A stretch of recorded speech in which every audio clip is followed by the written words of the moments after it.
आज भारतीय जोग संस्थान अनुगुल जोग जिलार तुरंग जोग केन्द्रर वार्षिक उत्सव स्थानीय ओडिशा ब्रिगेड स्कूल परिसर में अनुष्ठित हो जाइछि। आज कार्यक्रम में समस्त साधक साधिका समस्त जोग शिक्षक वृंद जिला अधिकारी केन्द्र अधिकारी क्षेत्र अधिकारी केन्द्र प्रमुख उपकेन्द्र प्रमुखों सहयोग में खूब सुंदर भाव में हो जाइछि।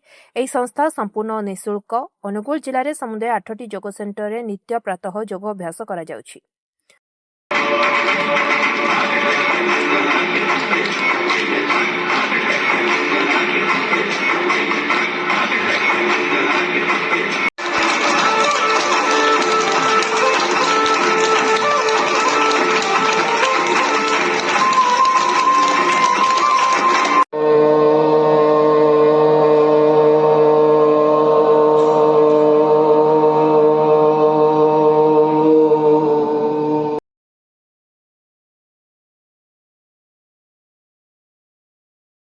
एक केन्द्र समस्त जो मैंने आसन कराइले बहुत भल भाव में कराई आज गोटे जोरदार सहित